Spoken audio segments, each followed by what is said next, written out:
আসসালামু আলাইকুম রাহমাতুল্লাহ। সম্মানিত দর্শক শ্রোতা ভাই ও বোনেরা, কাছের দূরের দেশ প্রবাসের যারা যেখান থেকে ভিডিওটি দেখতে আসছেন সবাইকে অসংখ্য অসংখ্য ধন্যবাদ। বন্ধুরা, আপনাদের সাথে গুরুত্বপূর্ণ একটি আমল শেয়ার করব। আপনারা এই আমলটা করতে পারলে একটি কার্যকরী উপায়, তাহলে শত্রুর অনিষ্টতা থেকে বাঁচতে পারবেন। আপনার সাথে যদি কোনো মানুষ শত্রুতা করে, দুশ্মনী করে, তাহলে তা থেকে রেহাই পাবেন এই আমলটা করলে।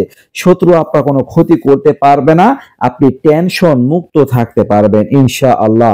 অনেকে হয়তো পেরেশানির মধ্যে থাকেন, টেনশনের মধ্যে থাকেন যে শত্রু আপনার কোনো ক্ষতি করে কিনা, আপনার সন্তানের কোনো ক্ষতি করে কিনা, আপনার স্ত্রী কোনো ক্ষতি করে কিনা। তাহলে আপনি যাকে নিয়ে চিন্তা করবেন তার জন্য এই আমলটা করে দিবেন, ইনশাআল্লাহ শত্রু থেকে বাঁচতে পারবেন। বন্ধুরা, সূরা ইখলাস দ্বারা আপনাদের আমলটা করতে হবে। সূরাটা আমি পাঠ করে শোনাচ্ছি। বিসমিল্লাহির রহমানির রহিম।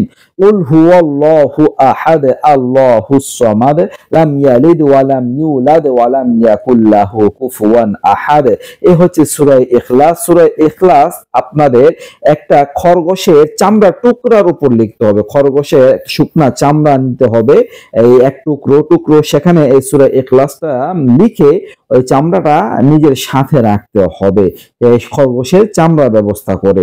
দর্শক, যদি ওই চামড়ার অংশটুকু সাথে রাখতে পারেন, আপনি আপনার মোবাইলের সাথে রাখতে পারেন, আপনার পকেটে রেখে দিতে পারেন, বা যে কোনো ভাবে তাবিজ বানায়া সেটা আপনি রাখতে পারেন সাথে, হাতে বা গলায় বেঁধে দিতে পারেন, তাহলে শত্রুর অনিষ্টতা থেকে আপনার রেহাই হবে ইনশাআল্লাহ।